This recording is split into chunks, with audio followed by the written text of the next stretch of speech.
सेहत जिंदगी की सबसे कीमती दौलत, और जब बात हो बेहतरीन इलाज की तो भरोसा हो एक नाम पर, Gautami Medford NX multi speciality hospital.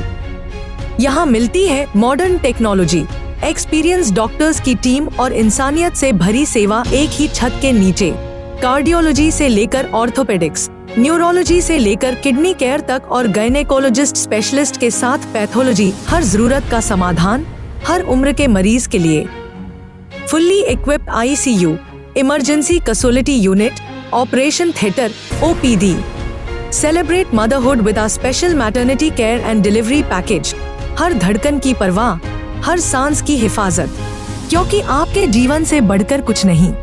Gautami Medford NX multi speciality hospital. मैं हूं सर और आप देख रहे हैं MKT न्यूज।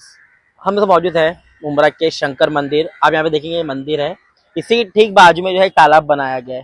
और ये तालाब जो है काफी वर्षों से यहाँ पे बना हुआ है।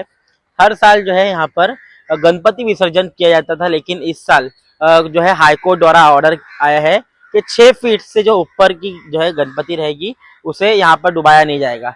उसके लिए, और जो 6 फीट के नीचे गणपति है उसके लिए जो है यहाँ पर ही आप देखेंगे तो आर्टिफिशियल पॉन्ड बनाया जा रहा है। उस पॉन्ड में जो है विसर्जन किया जाएगा और 6 फीट के जो ऊपर की जो गणपति रहेगी उन्हें जो है अपना रेती बंदर घाट पर, विसर्जन घाट पर ले जाया जाएगा और वहां पर जो है विसर्जन किया जाएगा। इसके जो है विरोध में आज यहाँ पर मुंब्रा शहर के सभी मंडल यहाँ पे उतरे हुए थे और उसे जो है रेती बंदर विसर्जन घाट पे जो है विसर्जन करने को कहा है। लेकिन उनका कहना है कि हमें जो है हम इतना लंबा नहीं जा सकते, हमें जो है यहीं पर उसकी परमिशन दी जाए। और आपको बता दें मुंब्रा के सीनियर PI अनिल शिंदे भी यहाँ पे पहुंचे हुए थे और साथ ही साथ में जो है एग्जीक्यूटिव इंजीनियर है वो भी यहाँ पे पहुंचे हुए थे। उनसे बातचीत करने के दौरान क्या कुछ जानकारी जो है राजू गायकवाड ने दी, हम आपको इस वीडियो में सुनाएंगे। सर तुमचं नाव काय? माझं नाव महेश गंगाराम बैरम, कार्यकारी अभियंता, कुठल्या पदावरती? कार्यकारी अभियंता, मुंब्रा प्रभाग समिती। मुंब्रा प्रभाग समितीमध्ये आता तुम्ही शंकर मंदिर तलावाजवळ एक कृत्रिम तलाव हे तयार करतायत, पण जे स्थानिक मंडळ आहेत, स्थानिक गणपती बसवणार आहेत, त्यांचं असं म्हणणं आहे की हे कृत्रिम तलाव या ठिकाणी नसून दुसऱ्या ठिकाणी स्थलांतरित करा किंवा तलावाच्या त्या ठिकाणी करा। अशा संदर्भात तुम्ही काय सांगाल? नाही, उच्च न्यायालयाच्या आदेशानुसार घरगुती गणपती हे कृत्रिम तलावामध्ये करायचे, त्यानुसार इथे नेहमीप्रमाणे गणपती विसर्जन करत तलावामध्ये।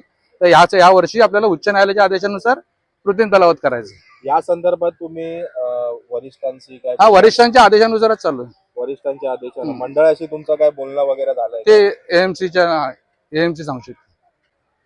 माझा जन्मही झाला नव्हता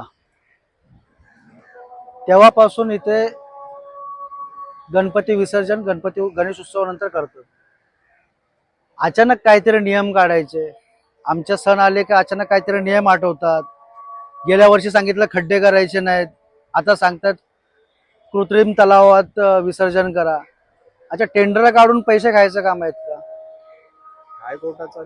हायकोर्टाचा नियम आहे। आता आपण मुंब्र्यात आहोत, आवाज ऐकतात आजूबाजूचा, हा पण हायकोर्टाचा नियम आहे, त्याचं काय करायचं? आला आवाज? आला? हा पण हायकोर्टाचा नियम आहे। किती लोक नियम पाळतात? हायकोर्टाने प्रत्येक धर्माच्या भावना समजून घेऊन नियम बनवावेत। हायकोर्टापेक्षा मी काय मोठा नाहीये, पण एक सांगतो, जसं दहीहंडी आम्ही तारली तसं प्रत्येक सणांच्या मागे आम्ही ठामपणे उभं राहू। पाणी जेव्हा पावसाळा येतो ना तेव्हा ह्या तलावातलं पाणी पलटी मारते इन द सेन्स तो तलाव तुडुंब भरून वाहतो। आज 2 दिवस मजबूत पाऊस झालाय, त्याच्यामध्ये पण कालचं तुम्ही बघितलं पूर्ण मुंब्र्यामध्ये पूर्ण पाणीमय जलमय झालेला मुंब्रा, या तलावाचं पण पाणी पलटी मारलंय। त्याच्यामुळे पाणी अस्वच्छ होतं असा काही विषय नाहीये, कारण आम्ही लहानपणापासून इथे आमचा तलाव आम्ही साफ करतोय, कुठला महानगरपालिकेवाला येऊन करत नाहीये। आमची मुलं इथे दिवस रात्र असतात, तलावामध्ये घाण करायची नाही करायची ते आम्हाला कळतं। जेव्हा लहान होतो तेव्हा गोष्ट वेगळी होती, पण तेवढ्याच तलावाची काळजी पण आम्ही घेतो। त्याच्यामुळे महापालिकेने चिंता करायची गरज नाही एवढी का या तलावातलं पाणी खराब होईल किंवा काय होईल किंवा कोणाला काहीतरी आजार होतील त्या तलावाच्या पाण्यामुळे, तसा काय त्यांचा नियम आहे ते सांगणार, बरोबर।